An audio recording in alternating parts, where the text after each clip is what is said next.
Human rights are not natural rights. Okay, this is the final episode of Bad Philosophy with Rocky Mystery. I was going to do another one, but I decided to cut it out. I decided this was enough. And not that I'm going to leave him alone entirely, but I think this is exhaustive at this point. This episode is on rights, which I have been trying to figure out where he thinks rights come from in all his videos, which he commits to naturalism fallacy. His idea of natural rights, I tried to watch his natural law video. Very difficult to watch. Makes no sense whatsoever. It's like the naturalism fallacy committed over and over again.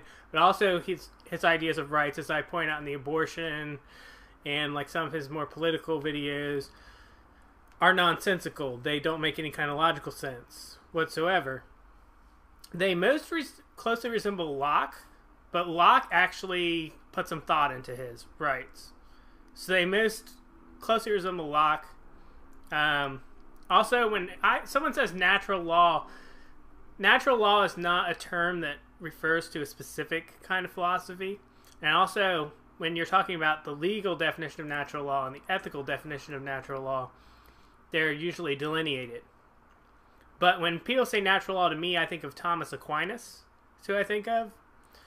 Because, like, you could really consider Kant to be natural law. You could definitely consider Locke to be natural law, but it's just any idea of like rights and legality that comes from like the natural state of being human, which doesn't mean it proceeds from nature. It means it proceeds from reason. And he seems to get that wrong too, and that it's supposed to proceed from reason, not necessarily from nature. So I don't even think he even knows what natural law is. Human rights, even from the very name they are given, are collectively defined. As I've stated in the past, collective rights are highly problematic because collectivism is an ideology that does not recognize any definition of rights which does not stem from authority. Without authority granting rights, collectivists will deny that anyone has any rights at all. And this makes the individual obligated to the collective for upholding these rights. We've been over and over and over this. He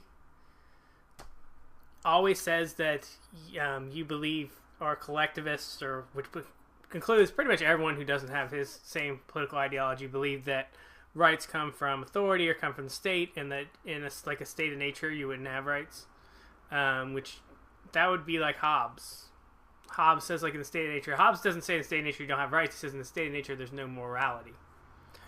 Now you would find somebody like this, like a cultural relativist might argue that there's no morality outside of culture. It's not what Kantians argue. It's not what utilitarians argue. So he's wrong about that being some kind of commonly held belief of people who about morality, or specifically about rights, because utilitarians deny the idea that there are rights. He is correct about that. They deny the idea that there are rights at all. So, which is funny because utilitarians gave us the concept of animal rights, by the way, which I should do a video about. They gave us the entire concept. The entire concept of animal rights comes from utilitarians, a ethical theory that denies the idea of intrinsic human rights. So figure that one out. As a person, I am wholly against collective rights because they enslave the individual to abstract ideals that have no basis in nature. It was when I first began to learn about social contract theory that I started to gravitate towards individualism, and John Locke was the first philosopher that opened my eyes to natural rights that are a very part of individual identity. Famously, it was John Locke's second treatise of civil government that set out how natural rights can be defined as freedoms stemming from your very existence. Now, I know like talking about philosophy in like a 10-minute video is very difficult because I've had to do it before. It's incredibly difficult. But here's the thing. Does Rocky Mystery believe in social contract theory or not? because he made a whole video about how social contract theory is bullshit. But then Locke is a social contract theorist. So this entire idea of natural rights that he has comes from Locke, but then Locke's a social contract theorist. So, like, Rocky Mystery should have made a video at some point, which was this very complex breaking down of Locke, of the things that he agrees with Locke and the things he doesn't agree with Locke. Because this is what Rocky Mystery does. He references a philosopher, but then does not tell you what he agrees and disagrees with them on most of the time, if he's using them as, like, an argument for himself. Now, when he's arguing against them, he does. Sometimes he'll say, oh, I do agree on this. Like, when he dissects Nietzsche or dissects John Stuart Mill, he's like, oh, I do agree with this about them, but I disagree with this. He'll do that. But he never, like, with the ones that he holds up and says, oh, I agree with them on this, he never tells you exactly what he disagrees with them on. In fact, he did a video on Ayn Rand as well and said that he does not consider himself to be a Randian or an objectivist, which, no shit, he wouldn't be, because he disagrees with her on certain things, but he doesn't spell out at the time what he disagrees with her on. Like, the thing that I know he disagrees with her on, like, for instance, is abortion, obviously. But his philosophy is heavily Rand influenced. Heavily. More than Locke influenced, I would say. And I will link to this below. Your freedom, your right to benefit from your own labour, and the right to property are all natural rights because they all stem from natural behaviour essential to survival. Individualists aspire to protect natural rights as opposed to denying their very existence, like collectivists. Alright, since he says this whole idea of rights comes from Locke, Locke argued that you have these rights based on nature. Like, this whole idea of social contract theory was to preserve the freedom, because Locke's whole idea is that you're more free in the state of nature.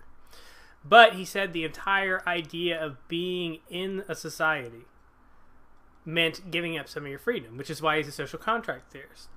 And Locke thought the best society was one that preserved your natural freedom as much as possible. It has nothing to do with things you can achieve in the state of nature. Like, I can kind of understand, if I want to give Rocky Mystery any credit, how you can misinterpret it that way. But that's not it. It's not about things you can achieve in the state of nature. Because obviously one of the things I think Locke got wrong and Rousseau got right was, obviously there are things you can only achieve in society. And those things make you more free in certain extent. More free because there are things that you can only accomplish collectively. But Locke was really worried about it. But Locke, he knew how artificial the structure was. And that's the thing. And, like, the whole idea of money. Like, Locke spends a lot of time, if you read Locke, on this whole idea of money and the exchange, using money to buy goods, because you're not exchanging goods. But he thought that, like, the kind of redistribution of wealth may be justified in preserving the idea that if you were just exchanging goods and services. Like, he uses, as I mentioned before, this analogy about an apple orchard. And, like, if you own this orchard and you only have apples to trade, well, apples go bad. So you couldn't just hoard all your apples. You would have to trade your apples constantly in order to get the other things you need. So that's why Locke would have favored redistribution of wealth to a certain extent. Because of that.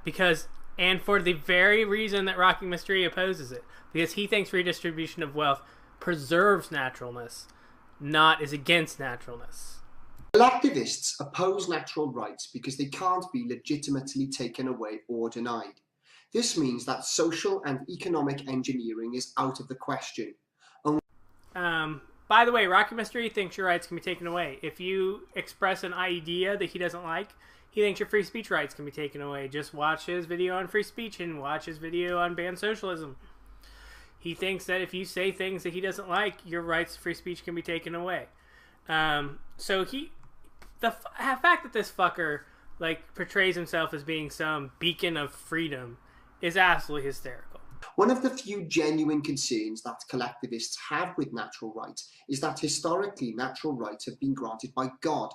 This has been exploited by monarchs that claimed to have a divine right to rule, and natural right fell into this authority. But John Locke showed that natural rights do not have to stem from God, though he did not express a problem with people believing that natural rights were divine, as long as the conclusions drawn did not oppress the individual. This is the problem with the naturalism fallacy, as he does. Anyone can argue something's natural. Like, let's take Rocky Mr. E's like kind of idea about libertarianism. Or like, actually I was arguing with some dude today who said that the representation of minorities in STEM fields is completely proportionate to them in the population. Well, I showed him that that is not true. I absolutely showed him the facts. It's not true because 28% of the U.S. population is non-white. But the non-white minorities that are represented in STEM fields is 16%. And then he just denied that. He just said, well, it's because the Hispanic population has grown so much. Now, the Hispanic population has not grown so much that it offsets a 10-point difference. That hasn't happened. And that's not 10 points based on their, not even on minority population. That's 10% based on the entire U.S. population. In 20 years, the Hispanics have not, like, grown that much in this country. Not in, like, a 20-year period, which is how long you would have to, like, even a generation to even be able to say that it's thrown off because of the generational data. And then he just would not give up on this. And that's because he thinks that it's natural that white people are superior. And also I point out Asians. Asians are overrepresented in STEM fields compared to their proportion to the population. Asians and East Asians, like Indians. And he was like, oh, well, why do you think they're a separate group? Your whole argument was minorities, just trying to, like, change the whole freaking argument.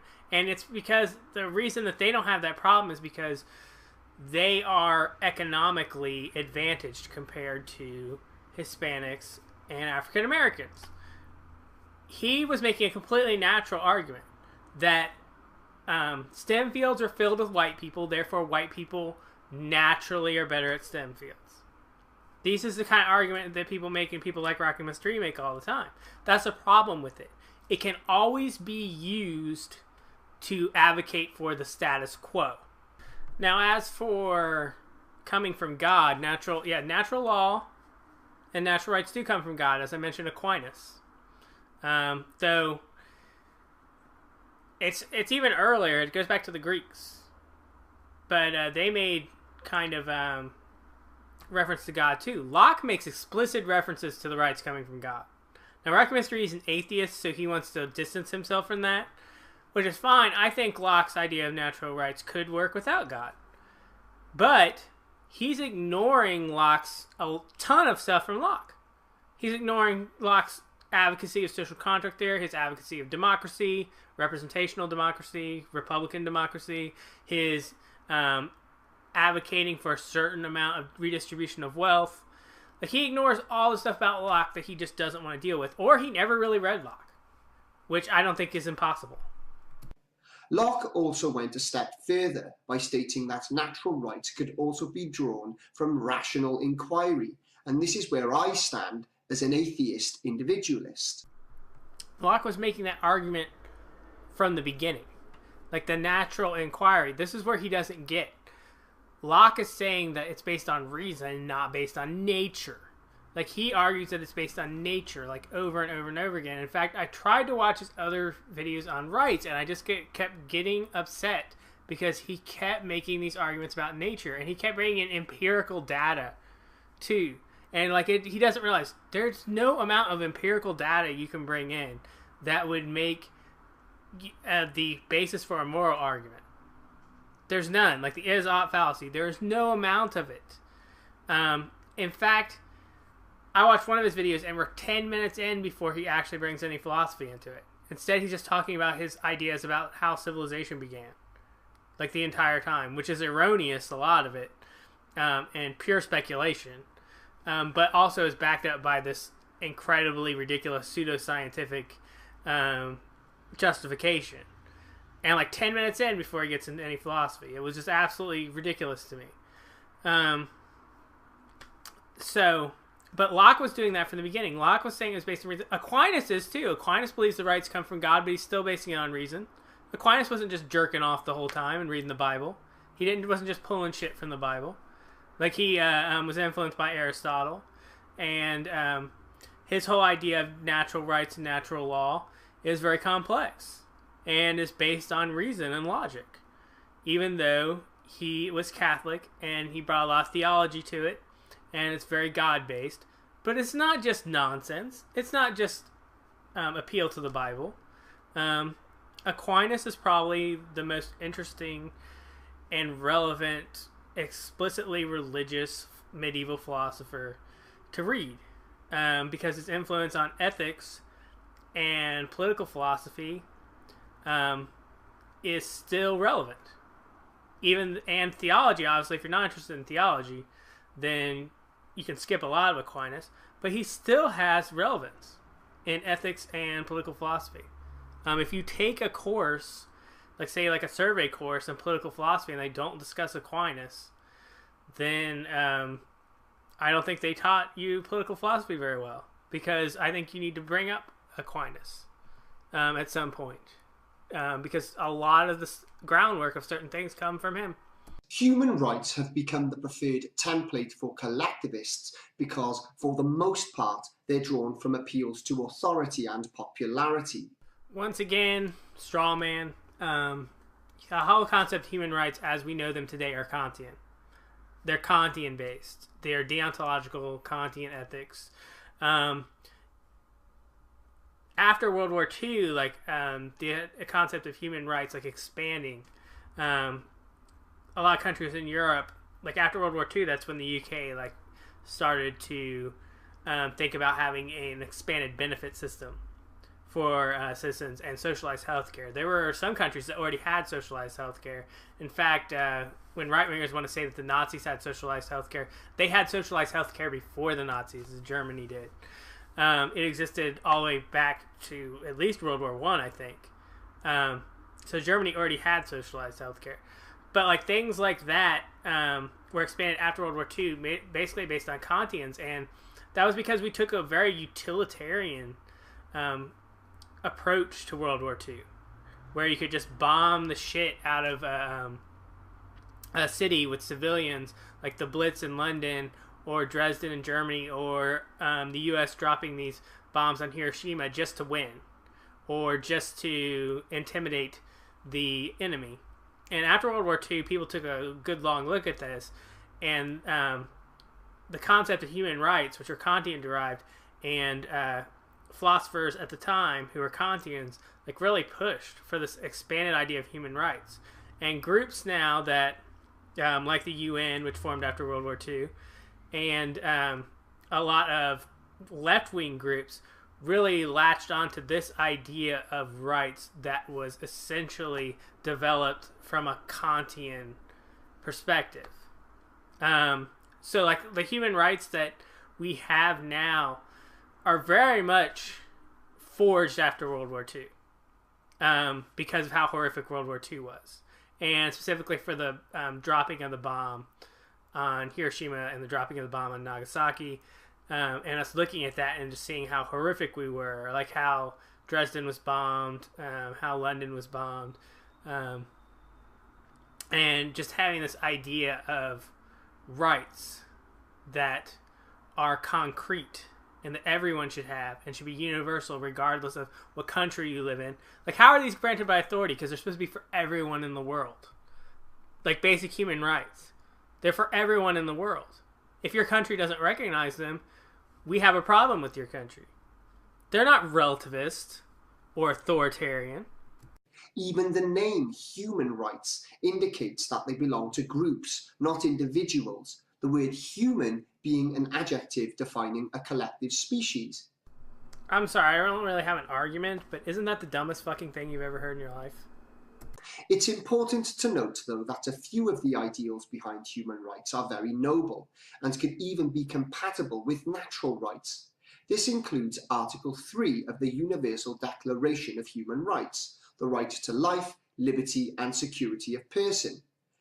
Now, the reason we call them human rights, Rocky Mystery, is because they're universal. So they include all rights. They include negative and positive rights, or negative and positive liberty.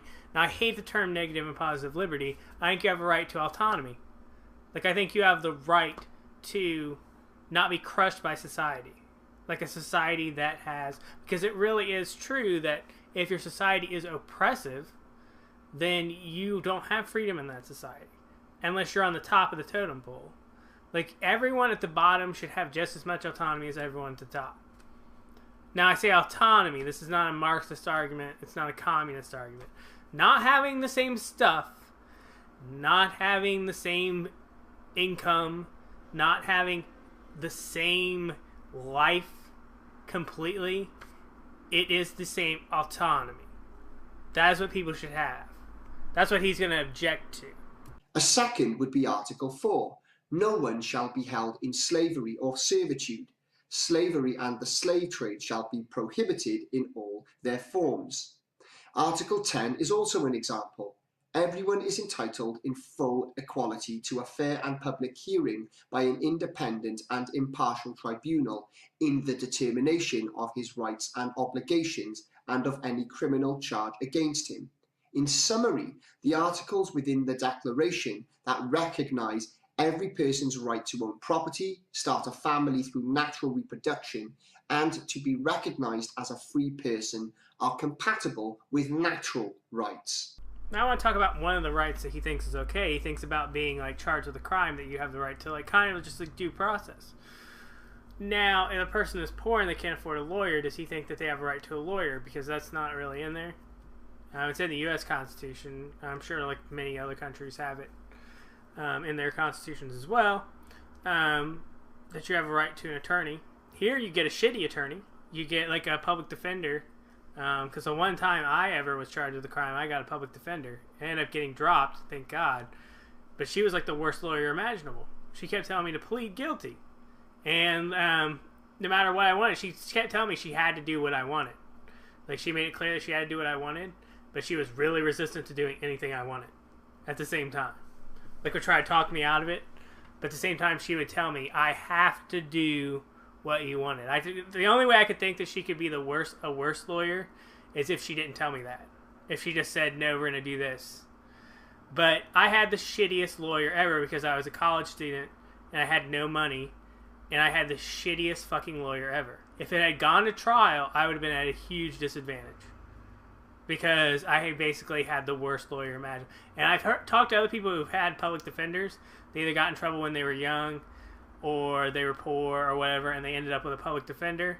And that is pretty much a universal sentiment toward public defenders, is that they are so overworked and have so many cases that they can't really help you that much, and they try to get you to plead. Like, everyone I've talked to who's had a public defender says they always try to get you to take a plea bargain. No matter how much it's in your favor, no matter how obvious it is you're innocent, no matter how unlikely it is that you'll be convicted, they always try to get you to take a plea. And like, if I had taken a plea instead of waiting, then I wouldn't have gotten the dismissal. Like, she wanted me to take a plea like the first day she talked to me. Like, take a plea. She wanted to go to the prosecutor and like get an offer for a plea. But eventually they ended up dropping it. So if I had taken a plea, the judge dismissed it. If I ended up taking a plea, I would have been fucked. Like, for nothing. So, that's the thing, is like, we need a social apparatus for that one. So like, he doesn't realize with that one that actually is collectivist by his definition. It's not just, he says it could be compatible with natural rights as long as you don't help people in any way economically who are disadvantaged, I guess. The Universal Declaration of Human Rights, however, is a very ambiguous and suspicious document in most respects, and these all revolve around collectivist interpretations of what individuals are entitled to, as opposed to what they are capable of, which is what natural rights aim to recognise and protect. Collective rights always fabricate entitlements that some have no ability to achieve themselves, and thus it becomes the responsibility of others to grant these alleged rights. This is not the same as granting charity, which is a very natural human response to suffering. Instead, these entitlements, masked as charity, become a coercive force designed to obligate innocent people to the behest of others. Whenever he goes into this spiel, it always makes me sick. He doesn't seem to get, you're born, fucking poor family. Let's say you were born to a father who molested you. So you're all kinds of disadvantaged right away. You could have all kinds of problems right away. And you're born poor. And you live your whole life like this. So as you become an adult and you're already screwed up beyond belief because of the circumstances of your birth and disadvantaged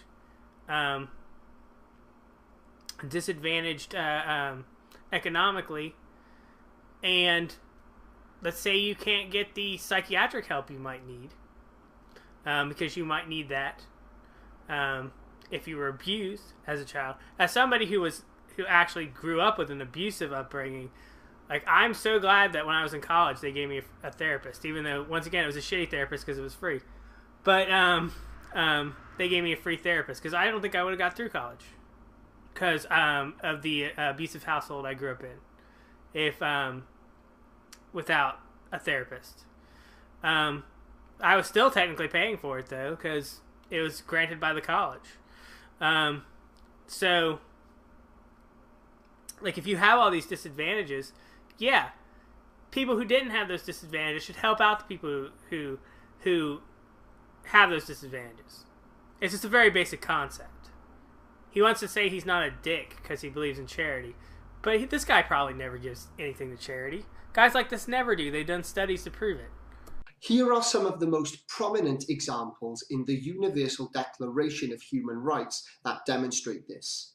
Article 22 states that everyone, as a member of society, has the right to social security and is entitled to realization through national effort and international cooperation, and in accordance with the organization and resources of each state, of the economic, social, and cultural rights indispensable for his dignity and the free development of his personality. What this article sets out is a socialist policy which demands that each person is entitled to government welfare. This is incompatible with natural rights because a true right can only be protected, not granted, which rules out welfare. He makes no argument. Which what he usually does. He just asserts things. It makes no argument. Why is that fair? Why is it fair that it's like that? The example I gave. Like the example I gave of like somebody who has like been through hell. They've been a childhood through hell. And they don't get any help. They didn't choose that. Like these guys like to say that their ideology is based on getting what you deserve and getting what you chose. And like getting the results of what you chose. So if you made bad choices, well, you're just going to have to lay in your bed. But the people like that, they do not make their choices. He's ruling out all welfare, which includes, under their definition, a huge amount of stuff. Like the Heritage Foundation did this very famous, ridiculous rhetorical study where they like tried to claim that the majority of the U.S. government spends on welfare, and they included things like libraries. If you actually read the thing, they include like libraries as welfare, and just things that most people wouldn't even think of as welfare. And if you tried to cut those things, you would be in big trouble. I know I was living in Ohio a few years ago when they talked about cutting libraries, and Ohio is not like the biggest like most progressive state. Like they probably spend way more in their libraries in the state I live in now than they do in Ohio. And certainly Seattle spends more in their libraries than any other city I've ever lived in. But they tried to cut libraries in Ohio, and it was a huge thing.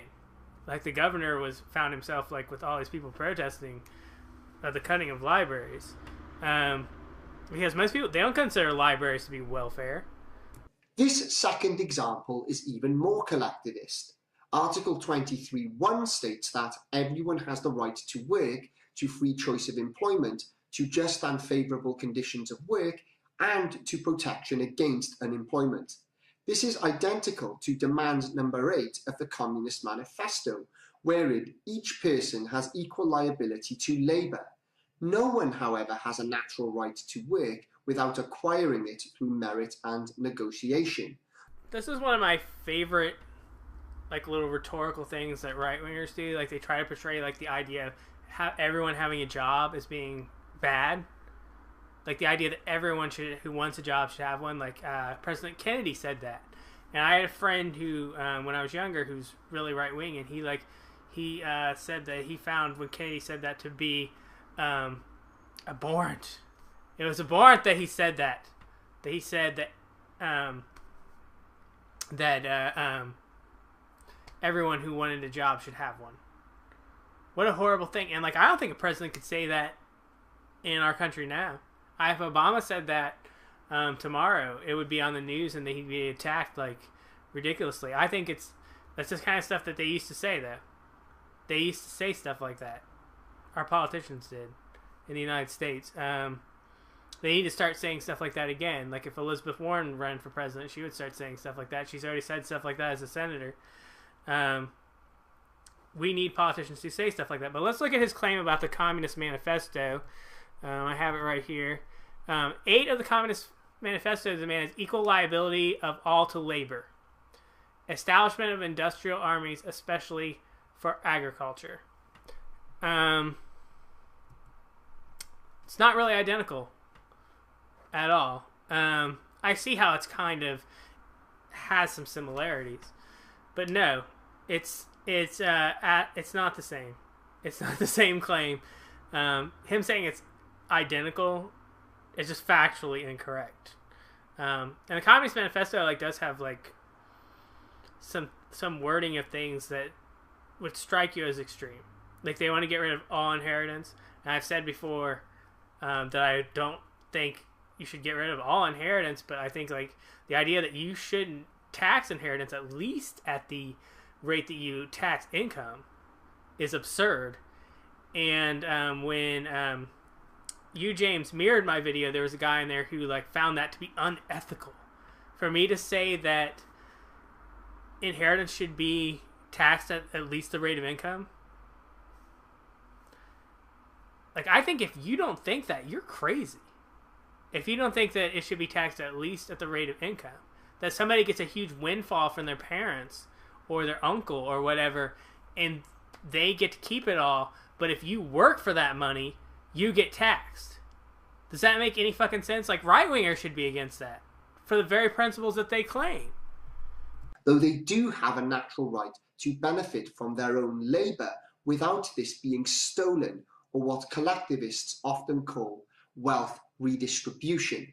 I will point it out again. John Locke was not against wealth redistribution on principle, the way a libertarian is against it.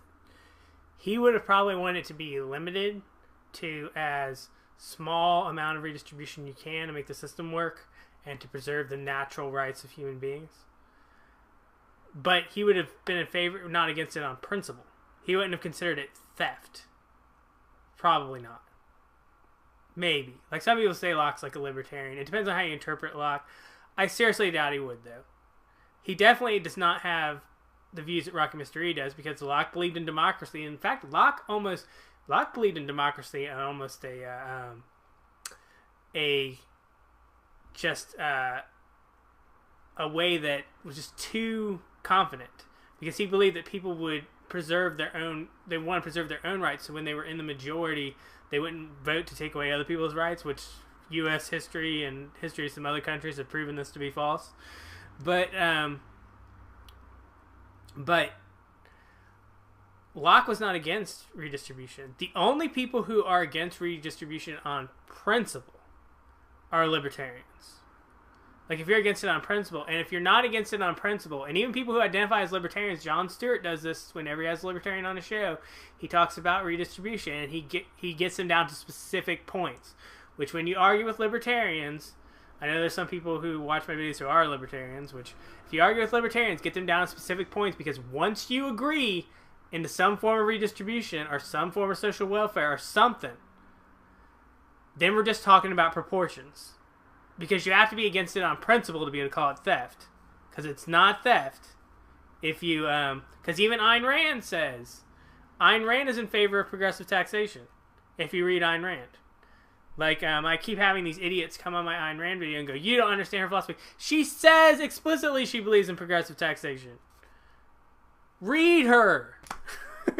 Like, they say I'm wrong about things that she says explicitly. There's, like, no interpretation. It's like, it's frustrating. Another article of the Declaration I find highly questionable is Article 25.2, which states that motherhood and childhood are entitled to special care and assistance. All children, whether born in or out of wedlock, shall enjoy the same social protection. According to this article, mothers are entitled to special protection while fathers aren't. This makes mothers more equal than others, as Orwell once wrote. Now, Rocket Mr. E should be the last person to lecture somebody on the concept of equality, because he doesn't understand it, and his abortion video shows that he definitely doesn't understand it when it comes to reproduction.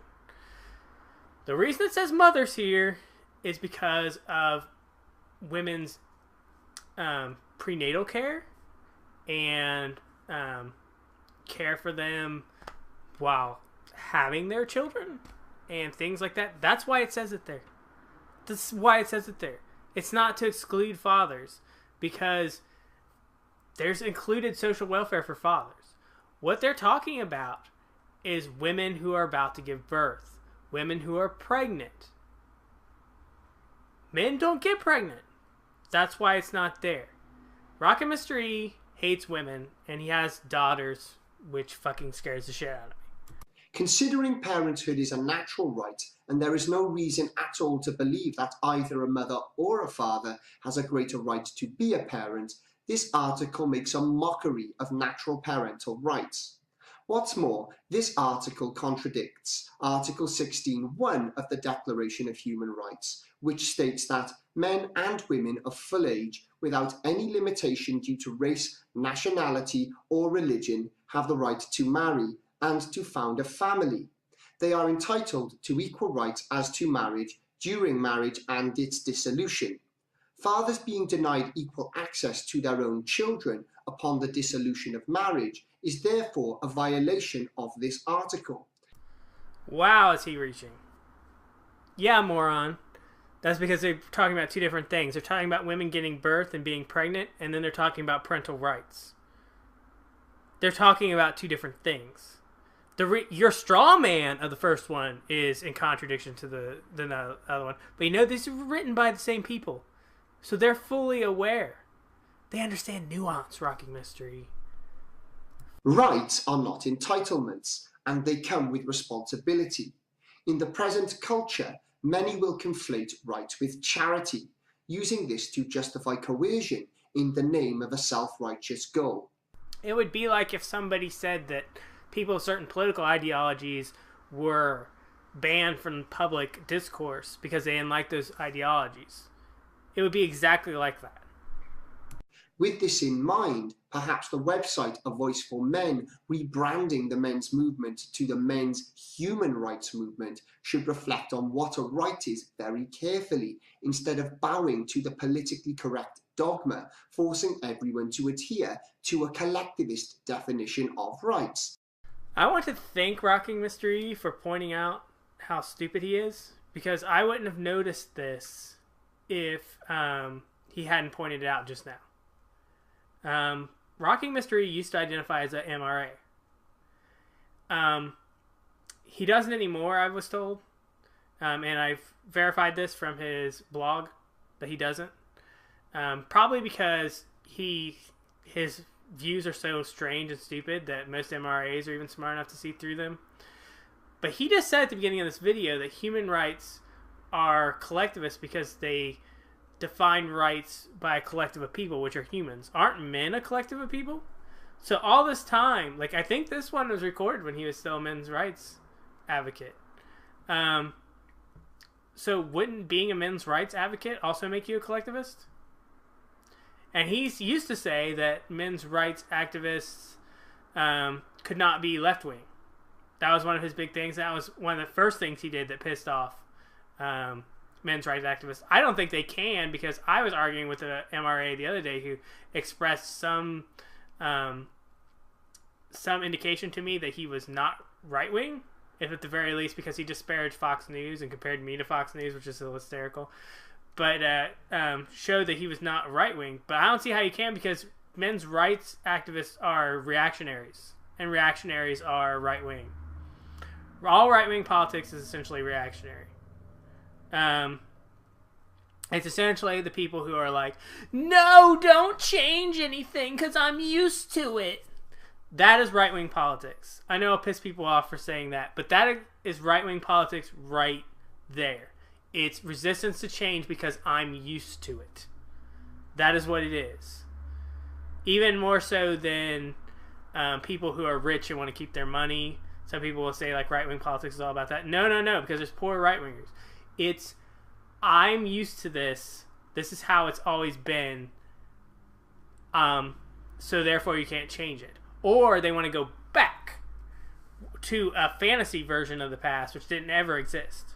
Which Rocky Masteria wants to go to, and all these guys want to go to a fantasy version of the past. That's what the Tea Party wants. That's what all right-wing politics is. I know I'll say this because people will be like, oh, you just dismissed an entire half of the political spectrum. Because, yeah, there's no golden mean, really. There's nothing like in the middle that it makes it inherently right. Your side's just insane. Your side's nuts. They've always been nuts.